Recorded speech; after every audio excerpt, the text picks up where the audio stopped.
Over to you, JJ. Okay. Yeah.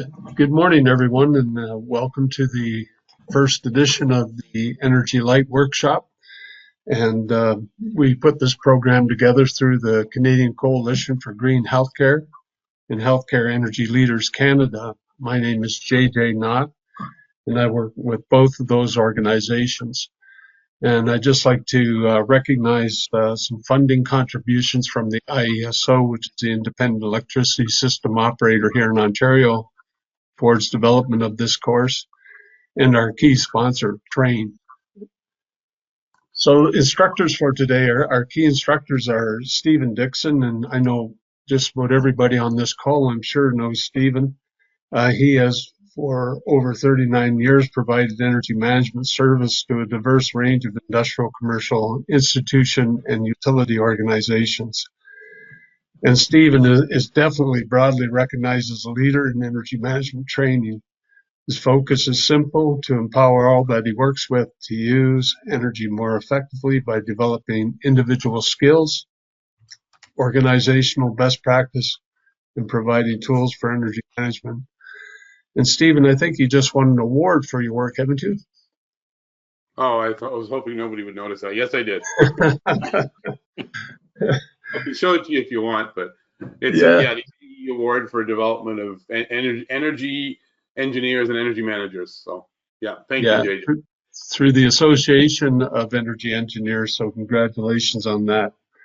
Our other key instructor is Michel Perron. Michel has a master's degree in mechanical engineering, and he is also partner in a consulting engineering firm called Technoism, specializing in energy efficiency. And Technoism, for everybody's information, has offices in both Quebec and Ontario. Michel is specialized in energy efficiency in the commercial, institutional, and industrial sectors, and he has performed numerous audits for people across North America.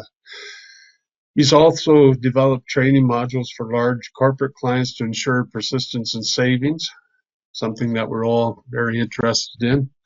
And he has also been retained by the Office of Energy Efficiency to develop and pilot the introductory recommissioning courses, as well as advanced courses. So welcome to both of our instructors. And every one of the modules, we do have subject matter experts that will be joining us. For Module 1, Energy Fundamentals, we have Paul Weingartner, and he's a certified energy manager and certified energy auditor working with ECNG, and he has years of experience in building Canada's largest direct purchase programs across multiple industries. He's a subject matter expert and speaker for organizations such as Canadian Healthcare Engineering Society, where he currently serves as chair of its corporate advisory council, the Independent Electricity System Operator, and Natural Resources Canada, among others. He joined ECNG in 2008, and he managed national energy programs for HealthPro, and some of you in the healthcare field will be familiar with that name, I'm sure. And Paul's responsible for managing ECNG's largest clients, developing and implementing customized multi-pronged commodity hedging strategies designed to meet unique needs, and bringing added value by identifying opportunities in highly complex and volatile natural gas and electricity markets. And I will kick things off with the energy fundamentals, so we can go on to the next slide. For sure, JJ. Yeah, there we go. Oops, there we go. So why do we consider energy management? Well, from a financial perspective, and one of our participants mentioned, funding for projects. Well, the best way to get funding, I always found as a facilities manager, is to do some projects and prove the value to those in charge of the finance. That always seems to be a winning equation. So, by reducing energy usage, consumption, emissions, we're also saving monies. Those reduced costs are monies that can be put towards further projects. And I always looked at it that way. That's like a green fund. It's, you put money aside from savings for projects to do future projects. So we reduce costs in energy consumption. We reduce costs in operations and maintenance. Not only that, a lot of times what we do in energy conservation measures actually makes equipment last longer. Reduced mechanical equipment failures leads to more savings. Next slide there, Stephen, please. Yeah, I just want to reinforce one thing you said there about proving the values of what you've done. Couple of examples. We had a gentleman in a workshop a little while ago, and using the techniques that we're going to cover in Module 11 tools, generating a Q-sum curve. That gentleman went back and showed a CFO a Q-sum curve, cumulative sum of differences, or the cumulative sum of the savings, going back a number of years. And the CFO looked at the graph and said, "That's an indisputable visual of the results. Here's another $300,000 to do more projects." Right, I know that. Exactly. We've got Jasmine along the line from Hamilton, and Chris Cuthbert, who we mentioned a little bit earlier, had me, and probably still is, using a spreadsheet that I created for him, I don't know, about 15 years ago, that shows cumulative sum of savings. And every so often, he comes back and asks for, an update so he can get more years in it, because that's what his financial people want to see. So I think one of the key things on the financial side of it is just to make sure we demonstrate exactly what we've done and the value of it to the organization in all respects, including service level, and you're eventually going to talk about environment. Back to you, JJ. And project by project, it's great to start with a project that is a winner, and it's going to prove itself in a short period of time, and use that to encourage investment going forward. So from a service level aspect, we obviously, when we do energy related measures, typically we improve user comfort and productivity. And at the same time, we improve the building and equipment life cycles. As I mentioned before, when you do energy conservation projects, a lot of times involving equipment, it actually results in equipment life cycles being extended. And improved environmental performance. I think it's important for people, especially in healthcare, healthy people, or a healthy environment, I should say, results in healthy people. And that's our core business, right? And improved energy security. So if you're looking at from the aspect of resilience for the facility, for the organization, for sustainability, therein lies your answer. JJ, I want to reinforce that one about maintenance. Little story about an energy manager that went and talked to hospital maintenance manager about the variable speed drive pumps that were just installed a year ago on the cooling pumps, and he asked him what he thought about the savings from the variable speed drives driving the cooling pumps at a slower speed a lot of the year. And the maintenance manager said, I have no idea the energy savings, but I've avoided 2 pump seal replacements in those systems. That's worth its weight in gold to me. So again, right, demonstrating that value. Right, exactly. And that also is when they're well installed, because variable speed drive can sometimes have adverse effect if not done properly. So that all needs to be a complete package. Right. Hey, next slide. Should be coming there. And by the way, I noticed that Paul Weingartner has joined us, so welcome, Paul.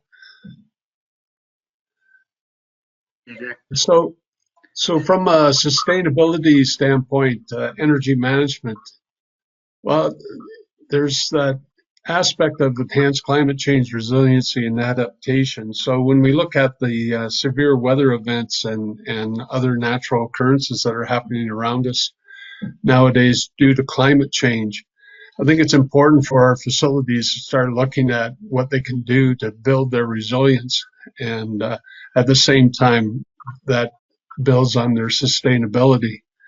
And the less energy dependency you have, the higher resiliency you typically have. And I think it goes back to the thing about the environment, and healthy environment equals healthy people. It also contributes to climate change mitigation, and I think that's important for all of our organizations, that we're seen as good shepherds of the environment, sort of. Next slide. A little bit of a delay here with the cameras, so. Yeah, that's all right. Yeah. Do you want people to turn their cameras off, Stephen? No, it's fine. We'll just see how it goes. All right. Okay. Focus on environmental sustainability, as already mentioned. I think we all need to work towards, running leaner from an energy standpoint. We all definitely need to work towards water conservation. I've done audits in a few facilities, and when you benchmark some facilities against others, I had one hospital, for instance, that was using twice the water of a typical hospital when we benchmarked it against other facilities. And these are things we want to strive to reduce, and at the same time, it saves us a lot in cost. That hospital in particular was using $80,000 to $100,000 worth of more water than other hospitals typically use. Climate change, we're all impacted by that, and we seem to get more and more of these big storms hitting us. We have these wildfires that are consuming acres and acres of land across North America. And these are things that we need to start to, mitigate or take measures to mitigate. The engaged leadership, I think that hospitals, we need to look at it from an organization-wide aspect too, and energy is all part of that. Also, we need to look at smarter purchasing, and everything we do, every process that we undertake within the healthcare facility, we need to do in a better way. So, Stephen, how do we achieve all of that? Well, basically, the slide that I'm showing you right now really takes care of that. It's a huge challenge, right? It's not just a technical challenge. There's no doubt about that. I started off in this business back 39, almost 40 years ago this month. And I was a technical guy, came straight out of school. They threw me into a little engineering firm, and they said, "You want to do an energy audit?" And I said, "What's an energy audit?" And they said, "Well, you got to go out and find ways for people to save energy in their buildings." And, I had a degree in science, so I understood, energy matter, all those kinds of things, but I had no idea what a pump was, to tell you the truth. I really didn't. So I went out and I learned this stuff, but I mean, what my job was to begin with was technical, right? And I was looking for ways to save energy, and largely technological ways to save energy. But then over the years, I started to realize that ultimately it wasn't just the technology we have, it's how we use what we've got. And Katie in module 12, if I got that right, is going to really drive home the importance of behavior and using behavior as an instrument of energy management. And it was interesting because back in 1997, I was doing some work in Prince Edward Island, where I spend a bit of time every year, and where I started off and where my family's from. And there was a person there I was working with, and she was a social anthropologist. She ran the energy department there. And she said to me one night, we were sitting there figuring out what we're going to do in the workshop the next day. She said to me, "Steve," she said, you technical guys are never going to crack this energy nut until you deal with people. So who better than a social anthropologist to tell you that people are important? And at the time, it kind of just, I kind of go, yes, that's important. But then it didn't really sort of sink in. But over the years since then, it's really sunk in. And to me, today, that's the place where I would start, right? And I would finish, and I would weave it all throughout the technological pieces. And ultimately, then, if we're weaving, the human side of it, we have to think about all the dimensions of the human side of it. People's awareness at a very basic level, the habits, the procedures, and the feedback we give people. We can't expect people to do things without providing feedback. So ultimately, it becomes a very interconnected system, right, of technology, people, and then groups of people, or what we call organizations. So to me, this is a challenge today, right? This is what we have to embrace if we're going to be truly effective and persistent and sustainable in the long run. Is we have to consider this as a completely interconnected system where technology is important, how we operate the technology, where people play a central role, and where the organization has to begin to and encourage and continue to encourage the better use of energy overall. So that means not just encouraging a frontline person to turn off a light, which is a very basic thing in many ways and kind of one-dimensional, but also making sure that the organization is making the right decisions about the investment in energy efficiency. I know, Con, you talked about it before. So everyone has a role to play in this. Everyone has a responsibility. So to me, this is truly the challenge of all of this. Getting down to the technical stuff. And I'm going to, the next roughly 20 to 30 minutes is going to be kind of a fast kind of slideshow, a buffet, but I'm hopefully leave you with a few ideas that are new ideas. Some of you are very proficient. Some of you have been at this for a long time. So I don't expect I can add a lot to some of your basic knowledge. A few of you are starting off, and that's great. So maybe we can leave you with a few solid ideas. But hopefully we'll build the platform and the foundation for the subsequent 13 modules we're going to hear about 4 more of this today. So ultimately, we're dealing with both conventional and renewable energy resources. What's interesting today is we're getting a lot more renewable resources brought into the mix that's available either at a building or facility level or at a utility level as well. So, you know, there's lots of energy sources. We have to, and at a fundamental level, we have to understand those things that we're using, right? And one of the most fundamental things is we have to understand that every time we use a conventional or a fossil fuel, we do contribute to the CO2 levels in the atmosphere. As much as some people like to complicate this, I really believe it's truly very simple, right? In this example, if you use a cubic meter of natural gas, you emit 1.86 kilograms of CO2. And depending on where you are, and here in Ontario, if you consume a kilowatt hour of electricity on your behalf, utilities or a collection of equipment has created or emitted 0.05 kilograms of CO2. On average, on the margin, it may be a bit more, but ultimately, there is a direct link between our consumption and our emissions, and then ultimately our consumption and our cost. Most of us understand the cost one, and I think everyone needs to, and beyond the people online today, we all need to make this connection, and we all need to see that everything we do, no matter how small, right, or how big, can make a difference in the big scheme of things. We can all contribute. So that's why I believe a lot of what we're going to talk about in this session is really about energy literacy. Energy literacy. You know, one of the things I like to do whenever I'm running any kind of training within an organization is to take their gas and electric bills, or it could be their gas, electric, and oil bills, whatever the purchase commodities are, in this case, gas and electricity, and I like to break a pie chart down by cost. So we see in the left-hand side here that probably 85 or 90% of our cost, excluding water, is in electricity. But then if we flip to the carbon side of it, we see that more than 3/4 of our contribution to carbon comes from the natural gas. And in fact, in many cases, the split between on the energy pie chart, meaning in equivalent energy units, is 50-50.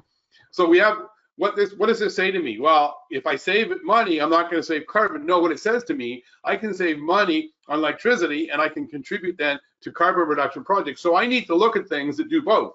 And this slide actually tells me I can achieve both fiscal and environmental reductions in a partnership between these things. So looking for projects and systems that I can approach that will deal with both of these things properly.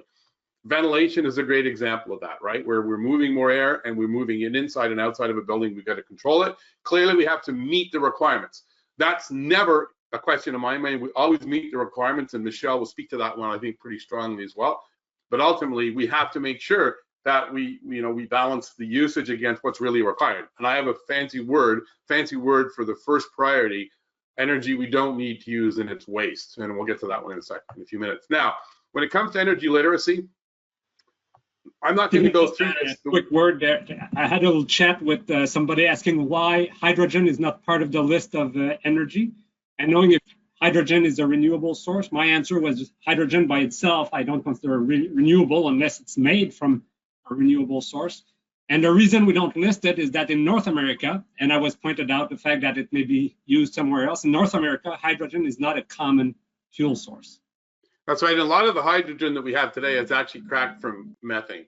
So it's, you know, it's Ultimately, it could be if we were to electrolyze, right, use electricity from a clean source or from solar energy and raise hydrogen and oxygen. Yes, it could be.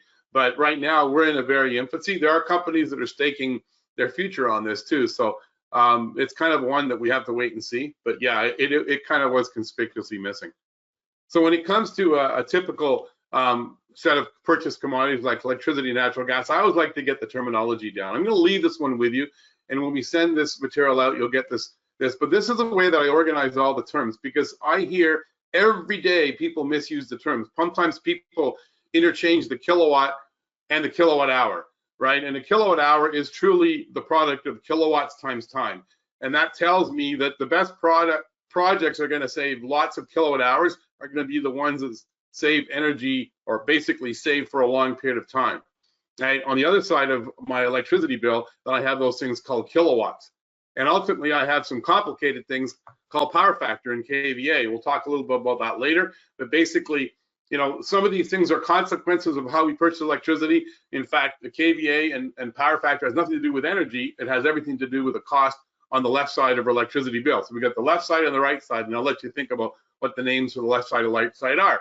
On your residential bill, and many people use the term consumption to refer to the right side of the bill, but in fact, that isn't truly energy. Energy and consumption are synonymous, right? On the left side of the bill, we use the term demand, and many of you will know you pay for your peak demand in a facility, typically on a 15-minute or a 60-minute interval, depending on the size of the facility, and that is what technically is power. So the kilowatt is a unit of electrical power, but it's also a unit of electrical demand, whereas demand, energy and consumption are the same thing.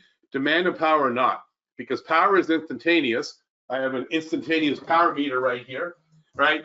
Anything I plug into this thing will instantaneously display my power. But the demand meter on the side of a building usually takes 15 minutes before it responds to the same value. So demand is an average value of over a period of time. And in fact, strictly speaking, we should never refer to demand without specifying what the interval is that we're measuring demand over. So power and demand, slightly different things. I always like to put simple words on these things.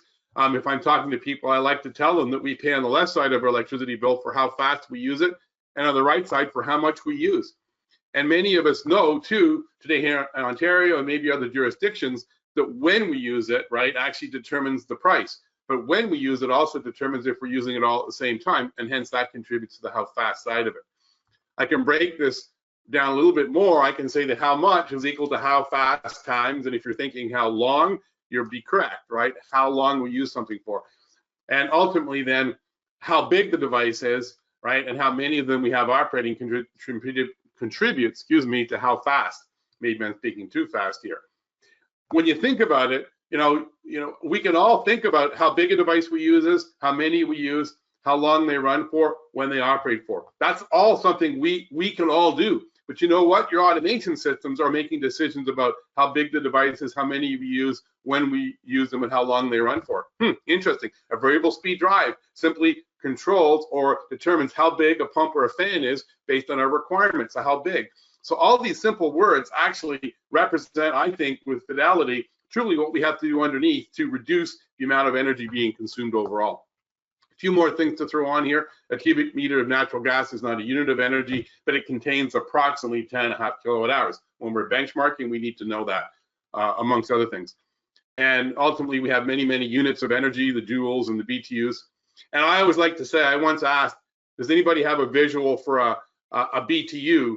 And somebody said, well, Steve, that's the amount of heat liberated when a match starts to burn and then down to the point where it just about burns your fingers and you blow it out. That's about a BTU. And if there's 3,600 seconds in an hour and about 3,400 BTUs in a kilowatt hour, then it turns out if you took a match and struck one a second for an hour, you would have liberated a kilowatt hour of energy. And many people think a kilowatt hour is a small thing. When you think about 3,600 matches and the heat liberated, that's a big thing. And obviously, what we pay for the things becomes important. But a kilowatt hour is a relatively big unit of energy, even though it seems small. All right, benchmarking. We'll talk more about this later on in Module 11, but benchmarking is when we can actually take the consumption of energy in a facility, the size of the facility, measured in a number of ways, but in a hospital, typically you would measure that in square footage. Other facilities might use other dividers and come up with an energy intensity or energy use intensity unit. And we can track that over time, and we can correlate that to weather and things like that. In Module 12, we'll learn about the use of a tool called Portfolio Manager to do benchmarking. JJ, you mentioned benchmarking at the beginning of water consumption. Benchmarking is comparisons of one facility to the other. Here's an example of a long-term care home down in Frontenac County where we did a little bit of benchmarking. And we looked at the facility in terms of what it's using, and then we looked at some similar facilities. And the point I want to make here is that benchmarking against anonymous external numbers may not have much value, but benchmarking against facilities that you can have a conversation with, so amongst yourselves, benchmarking, and also the benchmarking that the Coalition for Green Healthcare does, and we'll hear more about that one also in Module 11, that becomes a little less anonymous. So, you know, even two of you phoning each other up and saying, my benchmarks are this, let's compare notes and see what we're doing. That becomes really, really valuable, because we may discover things that, you know, your friend is doing what Jack is doing over here, and Mary goes, well, I could do that, but then, you know, Jack goes, well, I could do what Mary's doing, and all of a sudden you've got this conversation. So I encourage people to use benchmarking that way as well, not just against some external anonymous reference or standard. And that also drives for healthcare, both for long-term care and hospital. When I do audits, I notice that benchmarking on two different benchmarks is very useful, or square meter, as well as per bed, because some long-term care, for example, have a lot of common areas, some don't, and they may look good on a per square meter basis, and they look awful on a per bed basis. So it's always look to know what your independent variable should be. And we'll take a look at that in Module 11, but I'm going to add to that one too, because what I like to do is not just look at different independent variables like floor area versus beds, right? But I might also look at my gas equivalent kilowatt hours per square meter or per square foot, my net electricity, energy use intensity per square foot, and then I might take my demand, my watts per square foot or per square meter.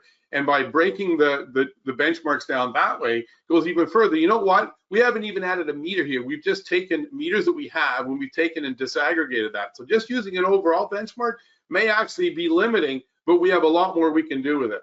So ultimately, there's a lot of information that we can do, we can use usefully in good energy analysis, what I'll speak to a little bit later, and it all is derived from the bills. Now, eventually, we may need to put some meters in, and we'll talk a little bit about that in other sections as well. So there are some pitfalls, but we need to, you know, work past those by, you know, exploring the different dimensions of the benchmarks. Now, I always like to start with bills. I always like to dissect the bills. Electricity bills and gas bills are relatively complex, very complex things, but I like to simplify them down. And when I'm evaluating opportunities, I like to understand what I'm paying for my every unit of demand that I purchase and for whatever unit of energy that I purchase as well. So I like to bring them down to basic units of dollars per kilowatt, dollars per kilowatt hour. Might have to require certain times of day in there, but basically I want to bring it down to numbers that I can apply and that I can evaluate my opportunities carefully. I also want to be cognizant of the fact that I may be billed for power factor. So the bill kilowatts that appear on the bill may have a formula behind them that says metered kilowatts or 90% of metered kVA, whichever is greater. That actually can drive our demand charges up. I've got an example later on with a pretty fast payback project that was done on power factor correction in a hospital. So again, digging into the bills, there's opportunities there. And I'm just trying to scratch the surface here. I could spend a whole day talking about the bills, but we just don't have that time. When it comes to electrical demand, I like to separate that one and look at it separately. I mean, the bill is not a monolithic thing. It has two sides, and we can definitely deal with electrical demand separately than electrical energy or the consumption side of it. And sometimes the energy that we use in those peak demands, as you can see in this graph here, we could use 15 kilowatt hours at a new peak demand, 60 kilowatts higher than previously. That could cost us, well, what, $360 plus $1.50, which is $361. The energy in that red area sitting up on top of that curve is very expensive.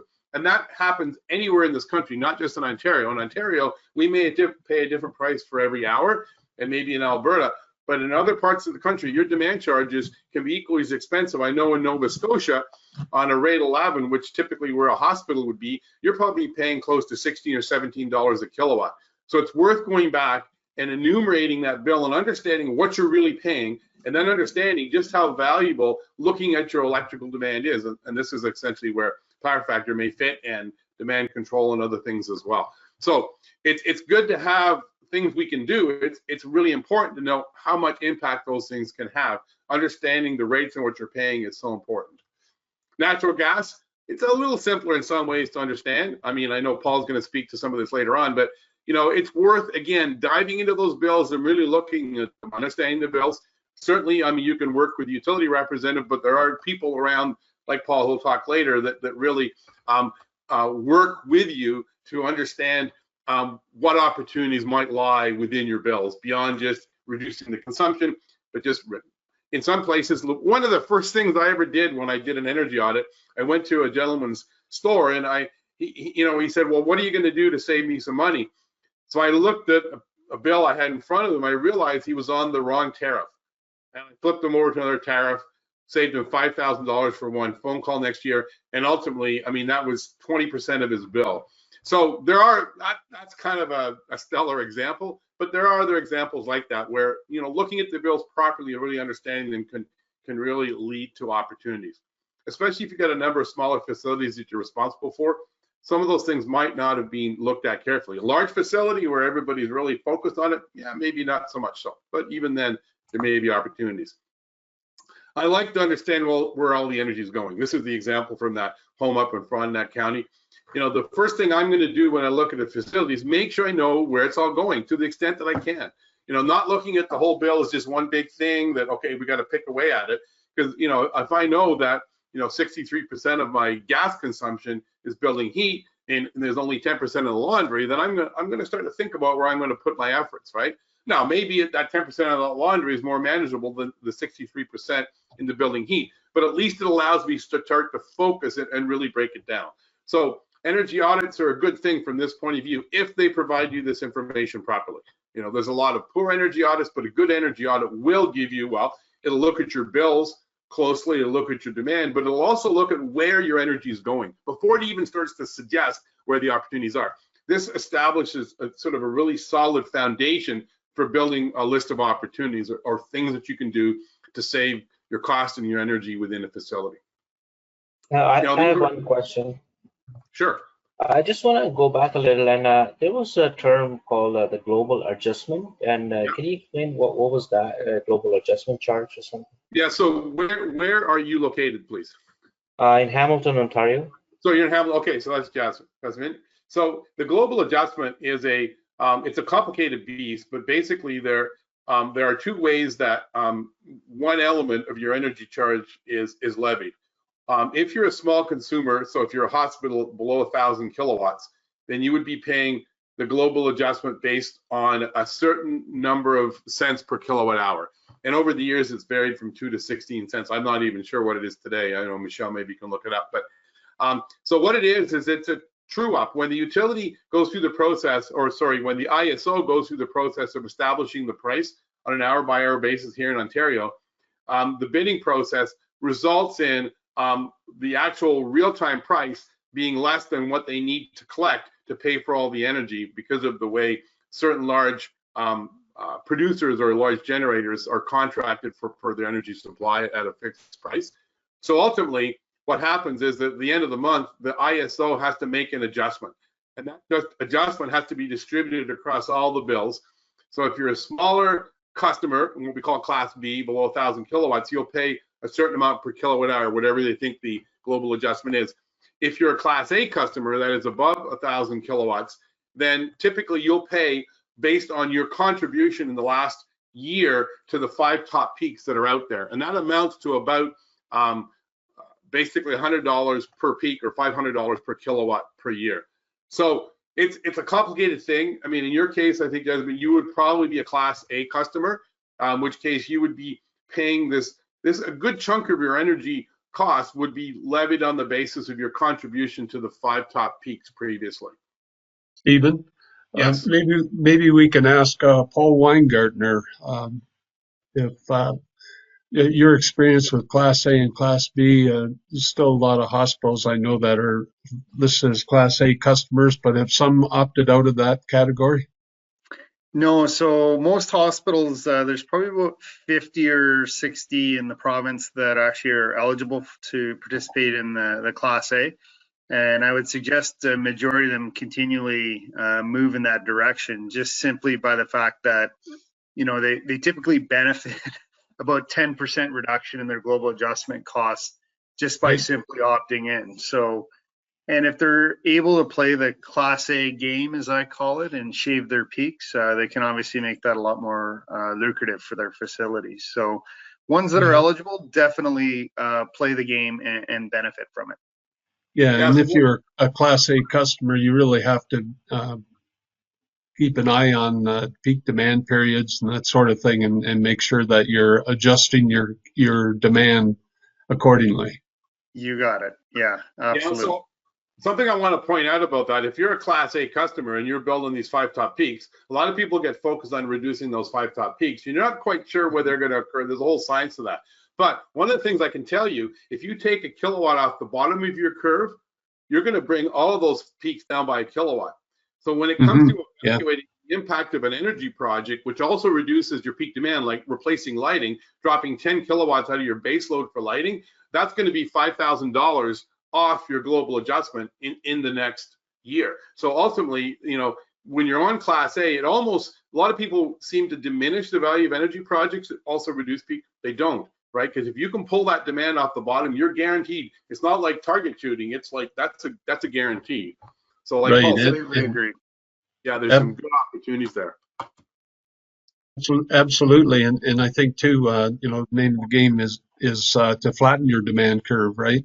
And so if you can take processes that, instead of running everything during an 8-hour period during the course of the day, if you can spread that out through the course of the day and run some of your operations, in the late afternoon or early morning, then you can shave some of your demand that way too. Yeah, and there's a twofold opportunity there, because not only if you're a Class A can you get the benefit of dropping that load curve so you reduce your 5 top peaks, but you also may have local demand reduction, local demand charge opportunities as well. You could be paying $5, $6, $7, $8, $9, $10. If you're a Hydro One customer, it could even be more than that in a remote area, or not a remote, but in a rural area. So it's worth understanding what those prices are. So again, what Paul talked about, is if you're playing that Class A game, there's lots of opportunity. Even though you've taken a good savings to begin with, just getting to Class A, but I think it really opens up a whole vista of opportunities beyond that as well. And Right. lots of people, expertise on the line that can help with that. So one of the things that when it comes to actually managing your consumption and your demand and everything else, I like to have these pie charts. I like to know where it's all going. And every facility is different. Even a hospital, say an acute care hospital versus long-term care home, they're different, right? And we can't, although the systems that they contain may be the same, the way they operate and how they use energy and what's the larger consumer may be different because of hours of operation, temperatures, different things. So it's always worth, really grounding yourselves and understanding where it's all going. I have 7 steps that I use, and the last step in the first 4 steps is understand where your energy is used. And then after that, we go after what we can do to reduce it. And ultimately, to me, the first priority in the reduction of energy consumption, whether it be gas or electricity, is in getting rid of waste. And waste is energy we use, but we don't need to use. And nobody's going to suffer, right? Nobody will suffer if we do energy management properly. We will not compromise what the requirement for energy is if we do it properly. And certainly waste falls in this category. And reducing waste can come down to something as simple as turning something off. Or we can apply automatic control. Category 2 of my little table to the right there.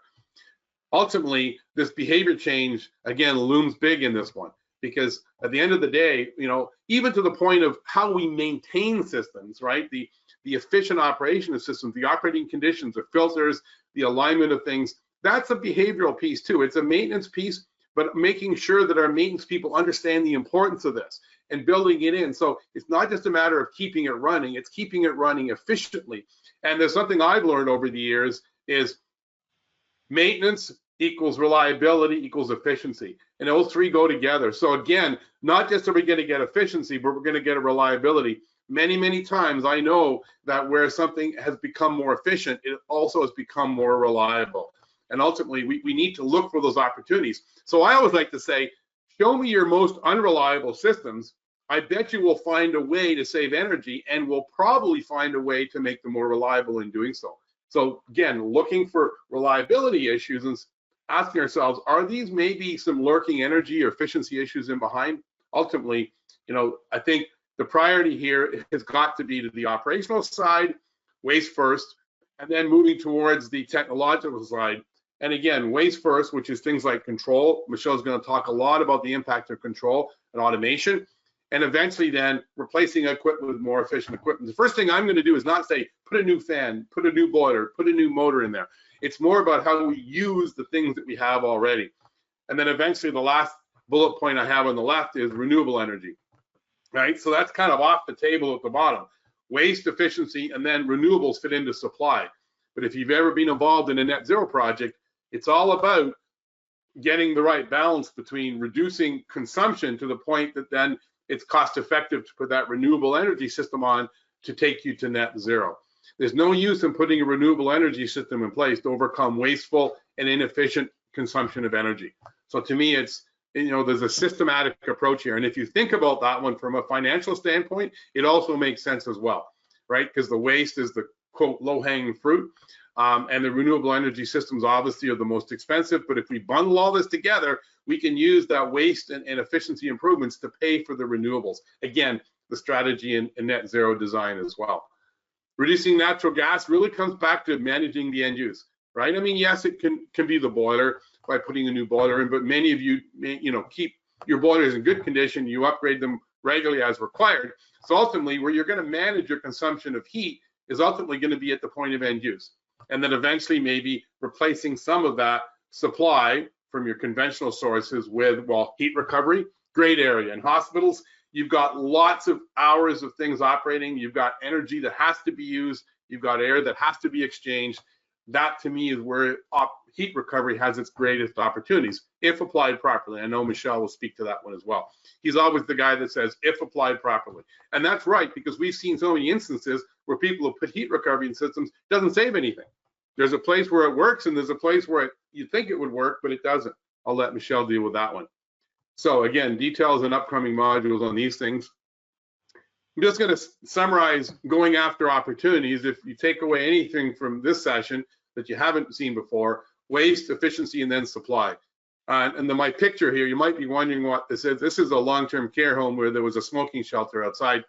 And I was amused, but actually enlightened to see that somebody had built it from the point of view of the strategy. They needed lighting in this little shelter. So rather than running a wire from the building, they in fact put a battery in behind with a photovoltaic panel generating electricity and a motion sensor, right, and a light sensor to control when the light was on and when it was needed to eliminate waste, and a very efficient light bulb to then produce the light. So to me, that simple little pair of pictures carries that whole strategy forward: waste, efficiency, and then supply. And that actually, a friend of mine, who's master electrician, says, Steve, that would have been cheaper to do than running the wire to the building and everything else. So at the end of the day, you'd think the renewables wouldn't be, but if you apply it properly, it actually may be the most cost-effective solution of all. In Module 11, we're going to talk about energy analysis techniques. And I can't stress the importance of analyzing the heck out of your data, right? And this can be the benchmarking that we talked about earlier. It can be understanding where the energy is going, the end use, but it can also be looking at the impact of weather.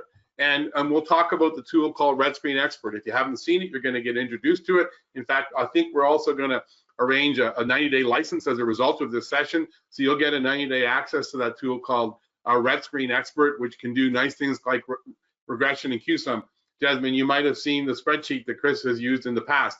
This is a state-of-the-art version of the same thing. So the idea here is to track your energy, track the driving variables, do the statistical analysis that we call QSUM, and then bring it to a nice simple chart called a QSUM chart. And it's the cumulative sum of difference between what you consumed and what you expect to consume.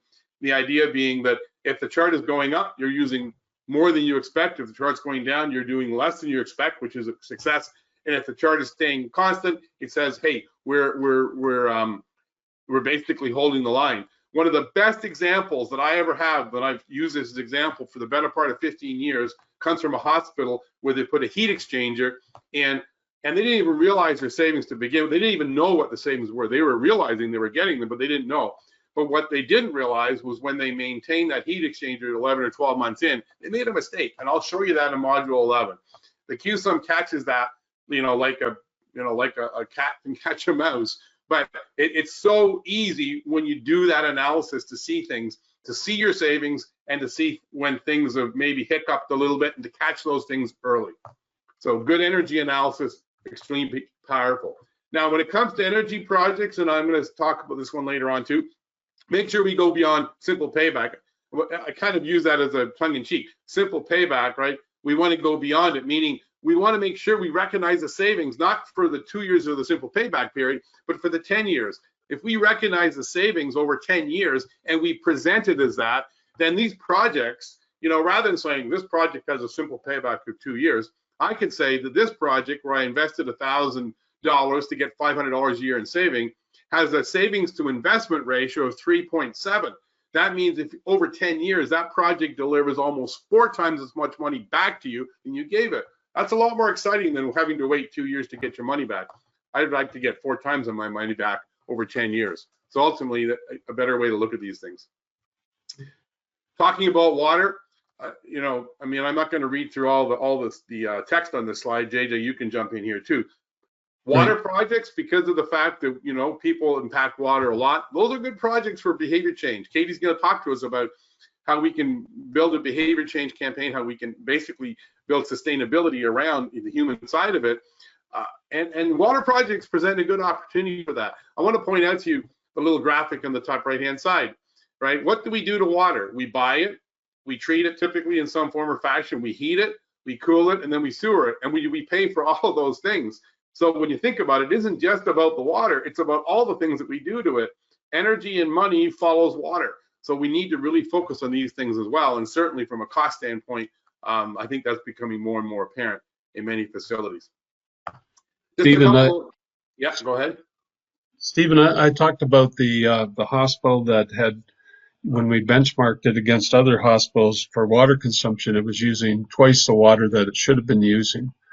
And just going back to that example, what happened when we started to drill down deeper into the issue, we found that on the clinical floors where they had showers in place, patient showers, there was a habit that people had picked up, and that was to start the showers at 7 o'clock in the morning and run them until about 1:30 in the afternoon. And regardless of how many patients required to shower that day, that's what they did. And they did that because they wanted the water to always be at a nice temperature for the patient to be showered. And so it just took a little bit of education, amongst staff, and reinforcing the message through, maintenance people and management that this didn't need to be done. So with a simple change in behavior, and Katie will talk about that in module 14, but that hospital was able to reduce their water consumption drastically and save themselves $80,000 to $100,000 a year. Wow. Wow. And my experience in long-term care was kitchens and leaks, how they use the faucets, the different fixture in the kitchen, and undetected leaks also in the kitchen. A few long-term care that I did around the Boston area where they pay $8 per cubic meter for water. The savings just for fixing one leak was greater than all of the energy savings from the other measures. And we have a question too, Stephen. Go ahead. Does Portfolio Manager have water index for hospital healthcare facilities or other reference for benchmarks? I need to check that one, and we can certainly put the water in there. I'm pretty sure it does. Michelle, on the water side in Portfolio Manager, I just have to go and check.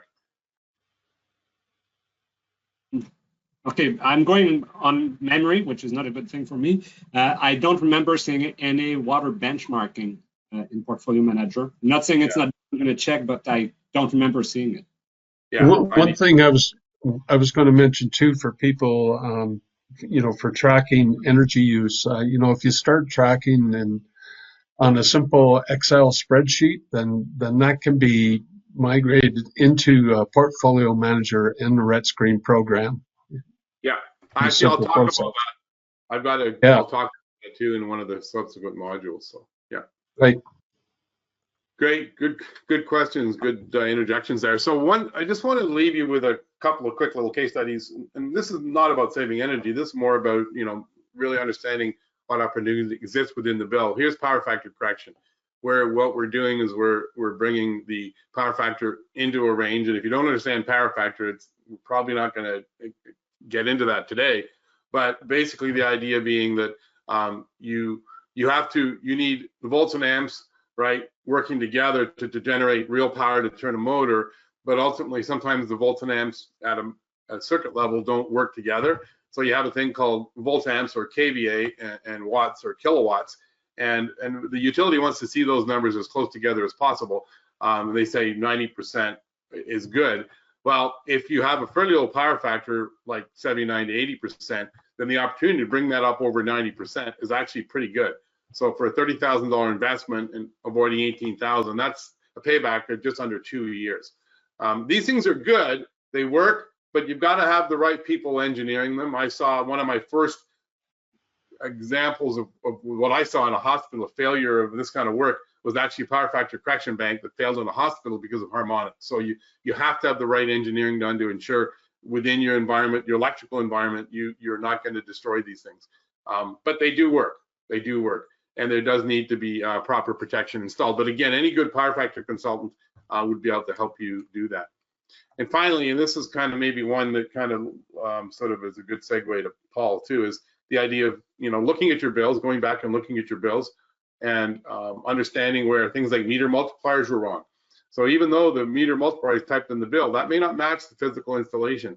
And so there has been a couple of instances JJ kind of refers to here as opportunities to actually get a rebate because of bad or incorrect billing or meter multipliers, meaning that the units that were on the bill didn't match the physical units because there was a multiplier in between that was wrong.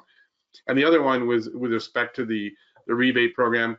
So there are some rebate programs out there. It's always good to keep on top of these things and ultimately make sure that you're taking advantage of them. I know one gentleman yesterday said it's going to be, these programs are going to end at some point, and that 31% reduction is going to hurt. So we're going to have to find that cost somewhere, or that saving somewhere else to replace that. So JJ, what lies ahead? Oh, the CDM plans, of course, we've all just renewed our CDM plans and that 5-year plan projection, and we know that that's going to be an ongoing thing. And I think that long-term cares across the province as well will be involved in that CDM plan program. If they're not municipally owned, then they don't necessarily have to have one, but they will. Increasing costs of carbon, of course, and the move towards, some people think that electrification is the way to go. And, when it comes to carbon, maybe that is the case. I think we all need to start looking at some of the new regulation and legislation that's happening across the country in new builds. In BC, for example, I know the thrust is to go to carbon neutral, net zero, or making buildings net zero ready. So these are things that are going to be changing at all levels, municipally, provincially, federally. I think that there will be a move towards those net zero and carbon neutral goals. And in terms of incentive, we've been tracking incentive on a project by project basis, but I think that in future we're going to see it leaning towards more of a whole building analysis and incentive based on whole building performance. And I just had a note there to act fast on technologies that are becoming an industry norm, and an example of that would be LED lighting. And we'll talk about lighting in the next module. But as technologies become an industry norm, we're going to lose incentives on those technologies. If it's all you can buy off the shelf when you go to install new equipment, then obviously I think that government and LDCs will stop paying incentive on those technologies. And just on a note on the 31.8% rebate that we're now getting on our commodity on the electricity bill Paul, I just wonder, you have a word on when that ends, or has it ended?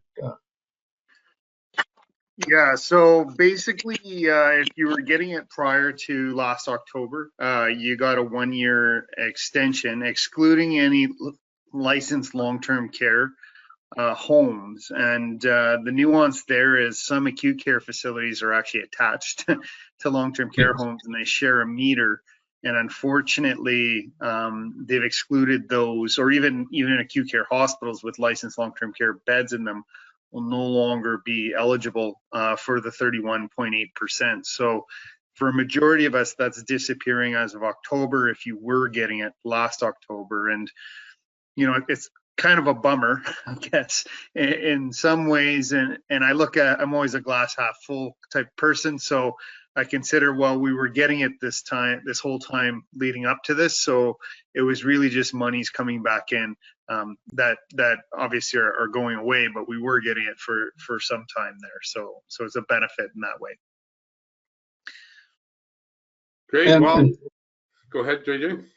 Sorry, just a quick one for Paul. I just wonder, Paul, if you can just let the group know your feelings on buying group advantages for electricity and natural gas contract. Absolutely. Like specifically natural gas, there's huge benefits and opportunities to working with a buying group. And most healthcare in the province does work through one association or another to aggregate their loads. But, you know, every time we go to market to the wholesale supplying community out west, it's amazing the margin that open market tenders can drive out of that supply chain. Significant benefits, and even on the power side, although the price of electricity is so low right now, we spend most of our time wrestling with the global adjustment. You know, issues, especially regulatory issues. You know, we talked. JJ just asked about the 31.8%, but we also have the freezing of the peak demand factor for Class A users this year. Which is going to benefit some industrial Class A participants, but potentially is going to harm a majority of the healthcare providers for this coming year. So there's issues, in my opinion, that I think working with associations and buying groups that we could look to start to kind of bring forward and say, hey, you know what, this is actually going to cost us money. and as we all know, budgets aren't growing at the same pace as some of these energy line items. So once again, you know, reduce, conserve, and destroy demand where possible. And as well, work together to talk about the important issues that we're being faced with, both on the electricity, gas, and potentially even water, which obviously is more regional in nature. Great. All right, JJ. Looks like we're kind of at our time here. Yes. But that, I mean, what we were really going through was sort of questions. There was one question I just wanted to ask, David. You'd ask about using Red Screen on a chilled water system once through. I am going to be touching on Red Screen later. What I'd like to do is sort of go back. There isn't a specific way to do that in Red Screen, but maybe we could have a discussion if you wanted to send me an email. My email is here. Maybe we can go through that one offline and answer your question there. So Kate Butler is saying we just started adding water to Portfolio Manager. So in fact, you are reporting meters cubed per meter squared, which is a baseline or benchmark for water. So yes, okay. That's what I thought, Kate, but I thank you for confirming that. Yes, thank you. All right, so let's move on to Module 2, energy efficient lighting.